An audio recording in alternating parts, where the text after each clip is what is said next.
나이를 고려했을 때는 좀 이제 줄여서 가야 될 네. 것 같아요. 이제 맞아요. 하나도 하기가 어렵거든요. 보통 우리가 영화 감독 이러려면 그 밑에서부터 정말 쫙 올라가잖아요. 그렇게 올라가는 사람들 입장에서는 굉장히 마음에 안 들죠. 혜선 씨가 붙이는 타이틀이 사람들이 뭐를 하는 거야? 배우야? 뭐 화가야? 이렇게 오해한다는 거죠. 어떤 부분에서는 네. 배우였을 때 가장 미움을 받고 오해를 받았어서 다른 일을 제가 더 추구하는 것 같다는 생각도 든 적이 있었어요. 스태프들이 생각하는 구에서는 배우 스태프들이 생각하는 구에서는하고 완전히 다른 사람. 너무 그냥 나이스한 사람. 어떤 프레임도 없는 그냥 그냥 그 사람. 그런데 배우 구에서는 뭔가 잘 교화가 잘 어려운 느낌으로 오해를 받으니까 이렇게 남자를 사귀는 기준은 그렇게 높지 않거든요. 근데 친구가 되는 과정은 되게 높아요. 그 허들이 굉장히 높아요.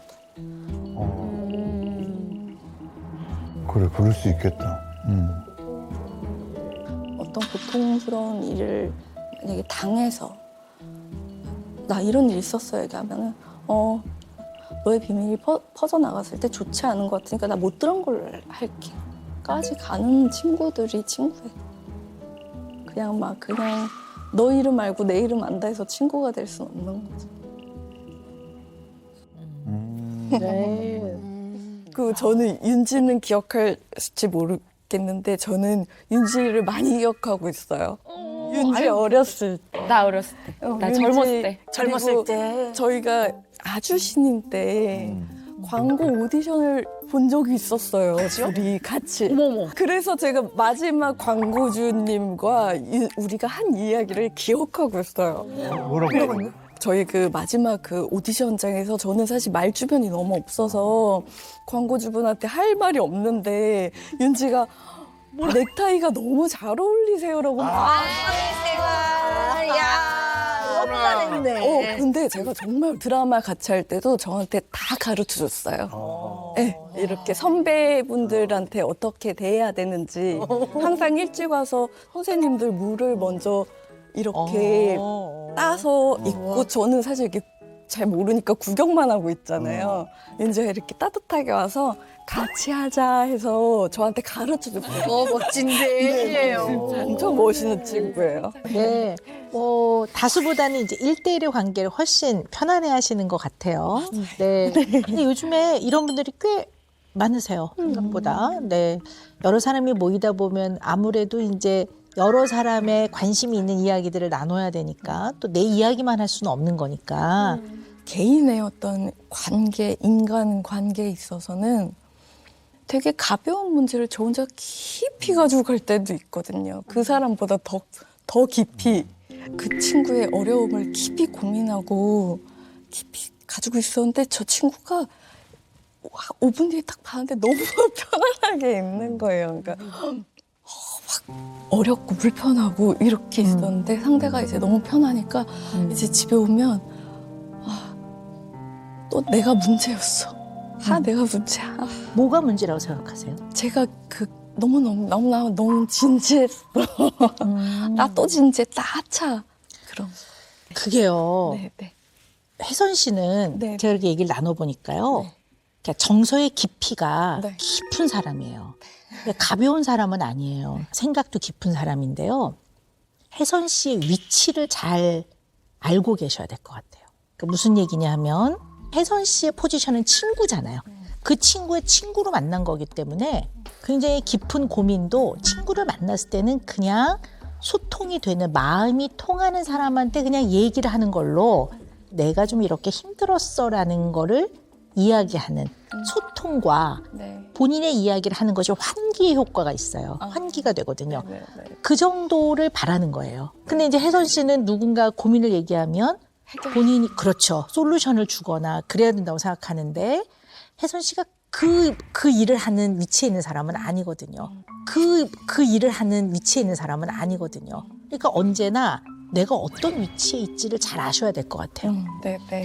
또 어떻게 보면 또 그 친구가 이제 고민 얘기를 해서 너무 진지하게 들었는데 나의 감정의 깊이와 색깔과 이 친구가 지금 현재 보이는 감정의 깊이가 좀 다를 때 느꼈던 약간 당황스러움 네, 그렇죠. 이런 게 네네. 많다면 친구를 사귀는 게 쉽지 않을 것 같아요. 친구를. 근데 만약에 제가 구혜선 씨랑 친구가 되고 싶어서 그냥 그렇게 얘기를 했는데 이렇게 너무 진지하고 막 무겁게 생각하면은 저도 좀 되게 불편할 것 같아요. 그래서 왜냐면은 나는 이거를 내게 짐을 덜어주려고 하는 게 아니고 그냥 나 스스로 내 어깨에 짐을 내려놓으려고 하는 건데 느낌이 같이 짐을 들려고 하니까 나는 그거 아니라고. 근데 그래서 그렇게 같아요. 아 진짜 이 만남 자체가 되게 즐거워야 되는데 그냥 그러다 보면 가끔 막 힘든 얘기도 하고 매번 뭐 좋은 얘기는 할 수는 없으니까. 근데 그 우리 혜선 씨는 아까 왜 인터뷰에서 네, 네, 친구란 어쨌든 믿을 수 있느냐가 되게 굉장히 중요한 것 같아요. 믿음. 저는 일단 비밀을 지켜줘야 돼요. 너의 비밀이 퍼져나갔을 때 좋지 않은 것 같으니까 나 못 들은 걸 할게. 까지 가는 친구들이 친구예요. 믿음이 네. 너무 중요하고 그러니까 그게 저희가 가족이 지금 다 좋았진 않았을 거잖아요. 어떤 불화도 있었을 거고 서로 가족끼리도 질투도 할 수도 있으니까요. 그런 것들을 다 극복해낸 다음에 우리가 가족이라는 걸 알게 됐을 때 저는 그게 그 가족의 의미가 나에게 너무 진정한 친구 같다는 의미를 되려 되찾게 됐거든요. 그러니까는 친구의 허들은 가족 이상의 것이었던 거예요. 그래서 그 허들이 되게 높고 그런 것 맞아. 같아요. 네. 고민을 털어놓는 친구조차도 없었나요? 고민이요? 아니요, 있었지만 제 고민을 털어놓기 전에 너무 생각을 많이 한 다음에 항상 해결된 다음에 그런 일이 있었다고 얘기하면 친구가 한 번은 막 울면서 그때 왜 얘기 안 했어 그러더라고요. 그래서 서운할 수 있는데. 아니 그때 내 해결이 된 다음에 나 너한테 얘기하는 거니까 내가 나도 너한테 도움이 될 수 있는 사람이라는 거를 왜 기회를 주지 않아 그러더라고요. 내가 뭔가 해결을 해줄 수 있는 사람 네. 내지는 내가 도움이 되는 사람으로 있어야 된다 생각을 하시는 것 같아요. 그건 혜선 씨 네. 자신도 그렇고 자신도요. 친구도 그런 관계여야지만 의미가 있다고 생각하시는 것 같아요. 근데 사실 소중한 관계는 꼭 필요성이나 맞아요. 도움을 주고받는 걸로만 규정되지는 않거든요. 힘들 때 꼭 도움을 주지 않아도 그냥 옆에 있어주는 것만으로도 곁에 있어주는 것만 의미가 있다고 보는 거거든요. 네, 그러니까 네. 어떻게 보면 곁을 두지 않는 거죠. 누군가를. 네, 그리고 네. 다른 사람을 잘 신뢰하지 않는 거예요. 저는 일단 비밀을 지켜줘야 돼요. 너의 비밀이 퍼져나갔을 때 좋지 않은 것 같으니까 나 못 들은 걸 할게. 까지 가는 친구들이 친구예요. 제 고민을 털어놓기 전에 항상 해결된 다음에 그런 일이 있었다고 얘기하면 친구가 내가 나도 너한테 도움이 될 수 있는 사람이라는 거를 왜 기회를 주지 않아 그러더라고요. 네, 그 다른 사람이 그냥 도움을 주든 아니면 그냥 곁에 있어주기만 해도 괜찮을 거란 생각을 잘 안 하고 뭐 이렇게 도움이 되겠어. 그냥 내가 해결해야지 이런 거니까 그냥 혜선 씨가 아주 중요한 몇몇 사람, 가족이 아닌 몇몇 사람에게는 혜선 씨가 먼저 믿어줘야 될 것 같아요, 상대를. 네, 그 믿어준다는 건 그냥 곁을 좀 두는 거죠. 네. 그래서 약간 외로웠겠다라는 생각이 들긴 네. 합니다. 네. 매번 새로운 사람들에게 또는 그들은 나를 알지만 내가 그들을 잘 몰랐을 때 다 나를 반가워하는데 나는 다 모르는 사람일 때가 있잖아요. 그러니까 이게 어떤 사람을 대했을 때 내가 느낀 감정과 다른 사람이 느낀 감정은 다른 건데 우리가 이게 공통적으로 이거를 의견을 모아서 이 사람 나빠 이렇게 정의 내리는 게 너무 불편한 거예요. 왜냐하면 저 또한 누군가한테 너무 좋은 사람일 수 있지만 누군가한테 너무 나쁜 사람일 수도 있으니까. 우리 혜선 씨는 물론 100%는 아니었겠지만 그런 경험이 좀 많은 것 같아요. 여러 사람하고 모였더니 좀 서로가 조금 뒷담화를 하는 거라든가 아니면 이제 야 뭐 누가 그러네 너 그렇대. 그런 경험이 좀 많은 게 아니신가. 네네네. 오해받는 경우도 많고. 네네. 그리고 특히 방송을 처음 시작할 때 이제 저도 이게 논스톱이라는 그 시트콤으로 어떤 되게 엉뚱한 캐릭터를 저한테 주어졌어요. 그러고 막 밑에 자막에 엉뚱해 이렇게 가면은 그 행동이 엉뚱하게 사람들한테 네. 인식이 되잖아요.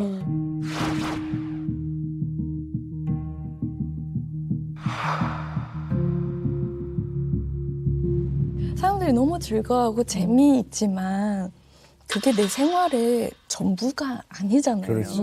그게 이제 엉뚱하고 재미를 넘어서 오해하는 단계까지 넘어가 버리는 어떤 상황에 처해진 적이 조금 있었던 것 같아요. 그래서 너를 친해보니 너 정상이네 이 말도 정상이라는 게 저한테 너무 크게 오는 거예요.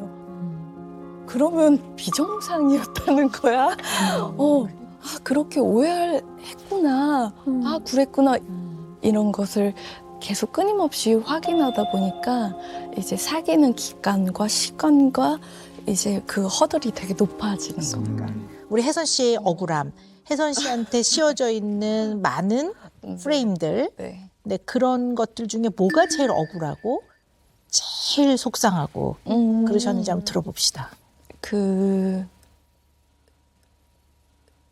유별나다.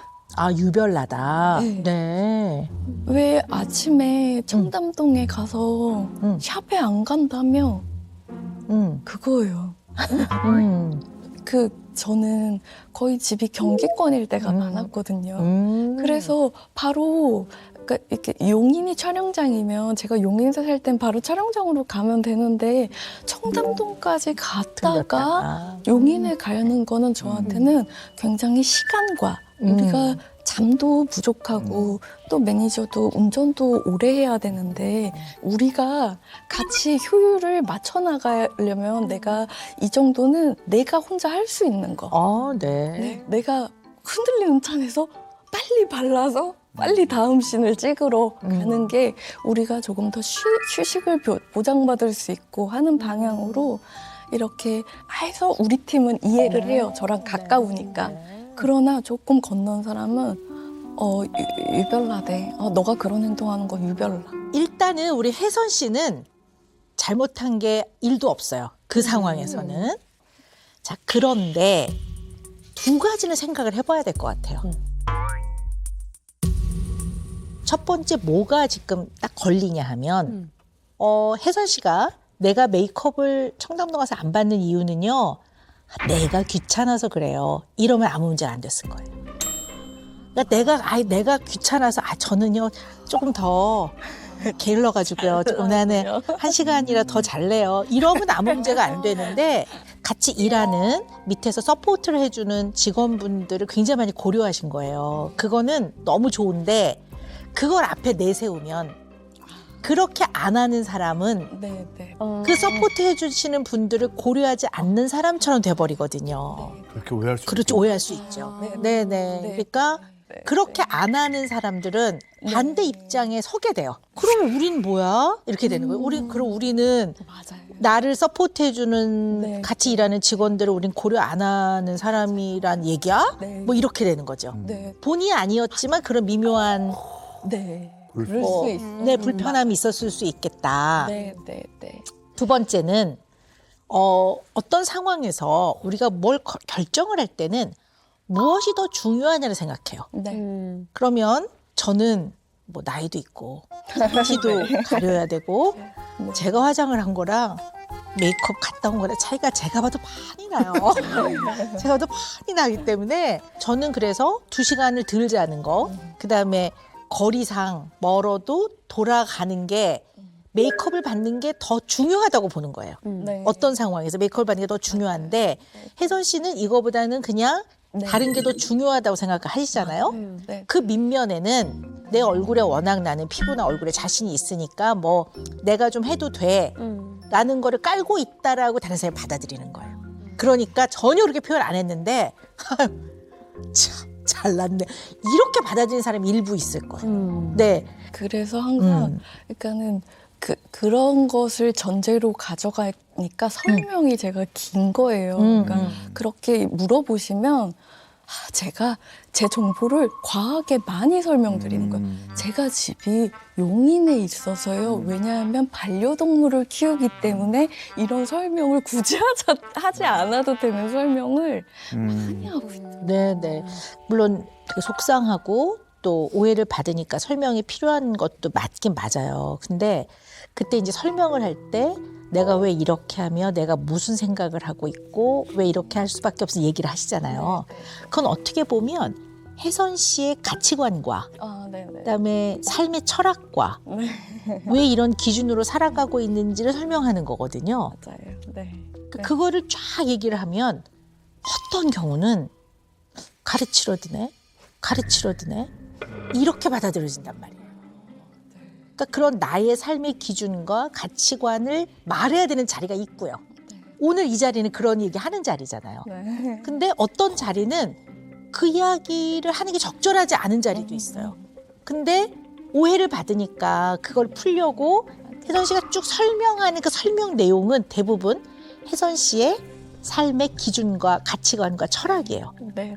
그래서 다른 사람이 오해하는 것 같아요. 제가 네. 그래서 그냥 좀 가볍게 얘기하셔도 될 것 같아요. 네. 우리 그 혜선 씨한테 문장 완성 검사를 작성하게 드렸는데요. 거기서 몇 가지는 좀 네, 제가 좀 의미가 있는 거 같아서 좀 추려왔거든요. 네. 근데 어리석게도 두려워하는 것은 그랬더니 뒤에 나다. 내 생각에 참다운 친구란 나다. 내가 저지른 가장 큰 잘못은 나로 태어난 것이다. 내가 제일 좋아하는 사람은 나다. 네. 나에 대해서 끊임없는 탐색을 하고 그것이 이제 시작되는 나이가요. 되게 이제 청소년기에 들어서면 굉장히 나에 대한 생각을 많이 해보거든요. 지금 올해가 40이라고 하셨던 것 같은데 40에서도 아직도 여전히 이제 나에 대한 어떠한 고찰, 탐구, 그다음에 이제 자아, 나란 사람에 대한 여전히 이제 고민이 많으신 건 분명한 것 같아요. 네. 근데 여전히 이제 혜선 씨 얘기를 들으면서 어떤 생각이 드냐면 여전히 구혜선이라는 사람의 존재와 능력을 증명하려고 자꾸 하시는 것 같아요. 저도 미성년자 때부터 이제 일을 했잖아요. 그래서 이게 도움이 되었을 때 우리가 조금 더 결과가 좋았고 화목해졌고 계속 뭔가 너가 생산성이 있는 게 아니면 너는 인간이 아니야로 저 스스로에게 굉장히 많은 압박을 주고 있었던 것 같아요. 그러다 보니까 어떤 부분에서 친구라는 것도 쓸모가 아니라 나의 안전이 또는 내가 이 쓸모 있는 생산성에 위험이 드는 이야기가 돈다 했을 때 통제, 차단 이런 방법들을 선택한 것 같다는 생각까지도 드는 거예요. 되게 중요한 얘기인데요, 혜선 씨. 쓸모 있는 사람이어야만 된다는 생각. 네. 내가 쓸모 있는 사람일 때 내가 살아갈 수 있는 의미가 있고 존재로서 네. 가치가 있다고 생각을 하면 네. 계속 쓸모 있는 사람, 즉 생산성이 있는 사람을 살려고 노력을 하기 때문에 네. 끊임없이 내가 생산성이 있는 사람, 결과물을 내는 사람이라고 끊임없이 보여주려고 해요. 그냥 나 자체로 있는 거가 안 편하네요. 네. 그래서 그냥 나는 나이기 때문에 그냥 존재할 그런 네. 당위성과 가치가 있는 거지. 네. 내가 뭐 반드시 누구에게 쓸모가 있거나 세상에 꼭 필요한 사람이 돼야 되거나 네. 너무 그런 거에 지나치게 몰두한 네. 필요까지는 네. 없다고 네. 보는 거죠. 네. 맞아요. 최근에 쓸모 있으려고 해 왜라고 질문을 네. 받았을 때 네네. 너 그렇게 너가 사랑하는 강아지가 너에게 쓸모가 있는 게 어떤 것이었어? 쓸모가 없어도 너 그 아이들을 사랑했잖아. 너 부모님이 너가 쓸모가 있어서 사랑한 그렇죠. 게 아니야. 네. 무슨 친구들끼리 저런 깊이 있는 대화를 와. 근데 그런 것들을 이제 최근에 조금 깨달으면서 아 그렇지. 내가 항상 쓸모가 있어서 나를 사랑해 준 건 아니었는데 네네. 쓸모가 없었을 때도 있어줬고 나 역시도 부모님이 쓸모가 없어지는 순간에도 옆에 있을 거거든요. 그렇죠. 너무 네. 중요한 얘기입니다. 혜선 씨가 이제 아까 처음에 나오셔서 뭐 여러 가지 오해도 많이 받고 속상해 하시니까 네. 정말 혜선 씨의 원래 모습과 또 다른 사람들이 바라본 혜선 씨하고의 어떤 차이가 많이 나는 것 같아요. 네. 그래서 저는 이제 오늘 혜선 씨 얘기를 들으면서 왜 오해를 많이 받으실까라는 거에 초점을 맞추면서 계속 얘기를 좀 듣고 있거든요. 왜 오해를 받으실까라 생각을 했는데 이건 굉장히 예민한 질문인데 그래도 하긴 해야 될 것 같아요. 그리고 우리 혜선 씨도 굉장히 다양한 네. 이제 어떻게 보면 역할들을 하시잖아요. 네.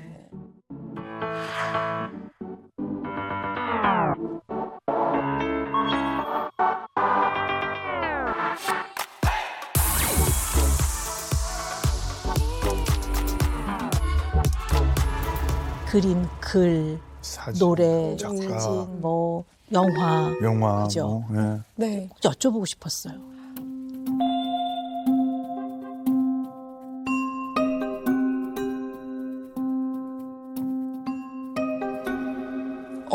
그러니까 항상 상호작용. 내가 이걸 했을 때 좋아했어. 그런 것들. 그리고 처음엔 조금 창피했지만 시간이 지났는데 그 음악을 좋았다고 저한테 편지를 주는 팬들. 언니가 학교를 늦게 다니게 돼서 저도 학교를 다시 시작하게 됐어요. 이런 어떤 그 천만의 악플에 하나 비집고 오는 따뜻한 그 말 한마디가 살게 한 것도 굉장히 있었거든요. 그래서 그걸 봤을 때 내가 되게 부질없는 많은 일들을 한 것 같고 또는 그게 생산성이 떨어졌지만 또 어떤 사람에게 그게 도움이 됐을 때 굉장히 책임을 많이 느끼고 그 무게로 무겁지만 또 살아가고 있으니까 계속 하고 있는 것도 있어요. 네. 근데 이제 제가 조금 염려가 되는 게 뭐냐 하면 이제 나이를 고려했을 때는 좀 이제 추려서 가야 될 것 같아요. 맞아요. 이제 이런 지금 혜선 씨가 하고 있는 일들, 배우, 영화 감독, 화가, 작가, 작곡가 뭐 이런 일들이 하나도 하기가 어렵거든요. 하나도 하기가 어렵거든요. 다른 사람들은 다.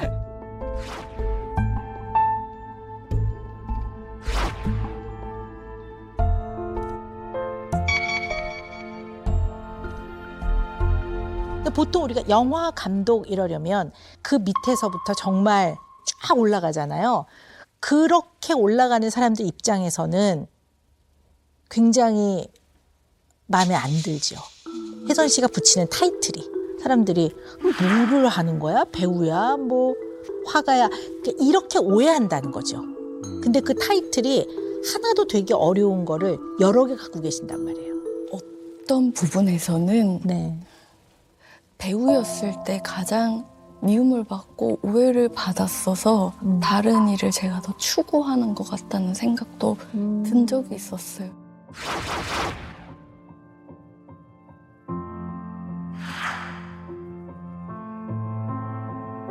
내가 아주 노력하고 아주 열심히 모두를 위해서 또 그리고 나의 이익을 위해서 나의 쓸모를 위해서 공을 많이 들이는 것들은 아까 같이 제가 의도하지 않은 오해를 받는데 영화를 처음에 했을 때야 무슨 뭐 영화를 왜 찍어 뭘 영화를 해 이랬지만 스태프들이 생각하는 구에서는 배우 스태프들이 생각하는 구에서는하고 완전히 다른 사람.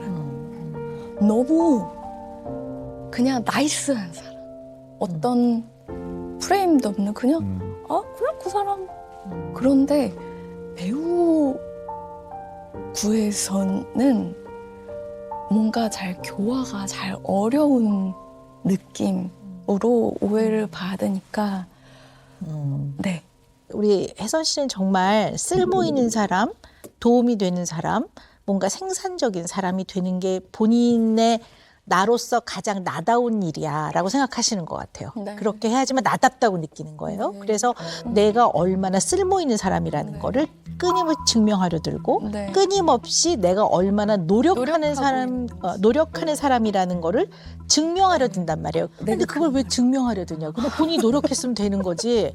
그거를 세상에 계속 보여줘서 증명을 하려 든단 말이에요. 증명 안 해도 네. 아니 우리 이렇게 얘기만 들어도 아니 그 어린 나이에 데뷔해갖고 얼마나 노력하고 고생했어요. 그 자리까지 올라가려면 당연히 그렇게 생각하는데 사실 우리가 그렇게 생각하든 안 하든 중요하지 않거든요. 혜선 씨 본인이 나의 삶은 이래 그러면 된 건데 사실 혜선 씨의 삶을 보면 네. 끊임없이 그걸 증명하려 들어요. 그래서 내가 조금 편안하게 관대하게 있을 수 있던 포지션의 그 부분 있잖아요. 그게 가장 낮은 자세에서 학생이었을 때, 그러니까 배우고 있을 때, 막 물어볼 때, 궁금해할 때, 거기서 해방된 거예요. 제가 마지막에 들은 수업이 이제 서울을 탐방하는 수업이었어요. 그 공간에 대한 역사들을 공부하는 수업이어서 매일 이제 소풍처럼 수업에 나갔단 말이에요. 경복궁에 갔는데 저한테는 거기가 촬영장이었거든요. 촬영하느라고 난 여기가 경복궁인지도 몰랐네. 그러니까 저한테는 그 문화 역사 공간이 촬영장 그 이상의 것이 아니었는데 학교 다니면서 그 이상의 것이라는 걸 공부하게 되는데 되게 서글프더라고. 내가 이거 알고 연기했으면 조금 달랐을 수도 있는데. 그리고 이제 조별과제 끝나고 친구들이 언니 마로니에 공원 가서 술 한잔 해요. 이런 데가 마로니에 공원이 어디야? 이랬어요. 많이 걸어야 돼? 그러니까 아니 언니 조금만 걸으면 돼요. 그래서 다 같이 마로니에 공원을 갔는데 거기서 촬영을 한 거여서 아 여기가 마로니에 공원이었어? 몰랐어. 그러니까 뭘 배운다는 것 자체가 굉장히 기쁨인 거고 배운다는 것 자체가 나한테 배운 만큼 나오는 거, 연습한 만큼 되는 거 이런 걸 좀 알려주는 것 같아요. 그러니까 내가 배우는 사람이 되고 탐색자가 됐을 때 부모님도 가족들도 어떤 생산이 후에 이후에 있을 수도 있지만 그 포지션이 됐을 때는 약간 해방. 자 그런데요. 학생의 포지션에 있을 때 굉장히 열심히 호기심을 갖고 배운단 말이에요. 네. 배웠더니 잘 배워. 꽤 많이 알아. 좀 잘해내. 근데 거기서 바로 이런 표현에서 굉장히 미안해요. 네. 대가 같은 타이틀을 금방 달아버리는 거. 대가 같은 타이틀을 금방 달아버리는 거예요. 근데 우리 혜선 씨는 유능해요. 똘똘해요. 내가 봤을 때 머리도 좋고요. 굉장히 잘 배워요. 그리고 열심히 해요. 그건 맞아. 그래서 이 학생의 포지션에서 굉장히 편안한 마음으로 이런 것들을 배우고 섭렵하고 현장에서 프랙티스를 할 때 네. 뭔가 이제 실제로 할 때 네. 바로 화가, 작곡가 네. 이게 붙어버리는 거예요. 영화, 감독 맞아. 이래버리니까 네. 이거는 좀 잘 안 받아들이죠, 사회에서. 그것을 네. 정말 저도 선생님 말씀대로 음. 너무 잘 알고 있고 그리고 사실 제가 스스로 그 타이틀을 붙였다기보다는 그쵸. 그 일을 하는 거에 적당한 어떤 말이 없으니 사실 기자분들이 전시회 오면 화가를 붙여주시고 이렇게 해주시는데 스스로 저한테 항상 자신을 소개하세요 할 때 제가 그 비행기 탈 때 직업란을 단 한 번도 타이틀을 붙여본 적 없는데 거기 직업을 써야 되잖아요. 항상 제가 스튜던트라고 적더라고요. 제 스스로 학생이라고 쓰시는 거예요. 네, 단 한 번도 제 스스로 배우거나 화가거나 아티스트 어떤 타이틀도 한 번도 제 스스로 써본 적이 없는 거예요. 그게 가장 나 스스로 나이고 그리고 가장 내가 죄책감을 느끼지 않고 내가 나에게 자부할 수 있는 게 학생이라는 타이틀이었을 때 네, 지금까지 너무 안 네. 된다. 네. 어린 시절부터 네. 그 막 데뷔했을 때 그 어릴 때 어. 그때 기준을 아직도 갖고 아직도. 계시는 것 같아요. 네. 근데 그때 그 기준과 그때 그 영향과 그때 네. 그 아파했던 거 그리고 그런 사람이 나는 아니야라고 증명해 보이고 싶었던 거를 지금 20년이 지난 지금도 그 부분은 네, 여전히 좀 갖고 계신 것 같아서 네. 굉장히 마음이 네. 안쓰럽고 좀 좀 네, 한편 네, 가엾고 네. 그래요. 네. 네. 요즘에는 사실 부모님에 대한 생각을 가장 많이 하는 것 같아요. 최근에 아니 너 왜 이제 학교 졸업해서 대학원 갈 거야? 박사까지 할 거야? 아니 왜 뭐 하려고 이렇게 궁금해하는데 말을 못 하겠는 거야. 이게 아 이해할 수 있을까? 내가 이 마음을 얘기하면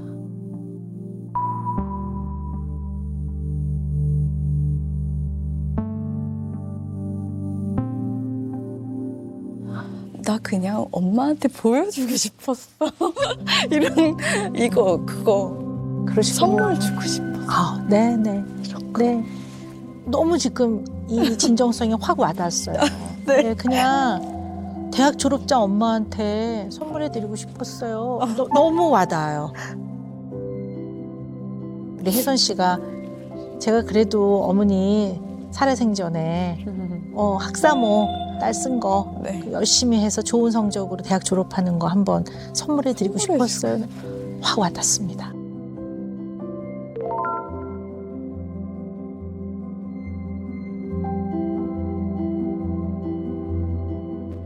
거듭 말씀드리지만 혜선 네, 씨가 능력이 있어요. 그래요. 되게 다재다능해요. 그리고 되게 열심히 해요. 그거는 맞는데요. 네.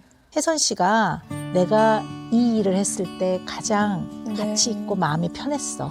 누가 인정을 해주든 안 해주든 이 일에서 가장 보람을 느꼈어. 그리고 내가 평생 동안 해나가면서 가치 있고 더하기 이걸로 먹고도 살 수 있을 것 같아. 이거를 길을 잘 정하셔서 네. 그 일에 조금 편안한 마음으로 너무 증명하려 들지 말고 좀 그런 시간을 보내셨으면 좋겠어요. 네. 네. 이제는 그러지 마시고 오은영 박사님 말씀처럼 흐르는 대로 눈물이 흐르면. 네. 예, 마음 가는 대로 근데 지금도 부끄러워요. 아까 내가 잠깐 온 게 너무 부끄러워. 다 잊었어. 신경 쓰지 마. 아니, 너무나 인간적이었어요. 너무나. 네. 앞으로는 흐르는 대로 살아가길 바라겠습니다. 네. 네.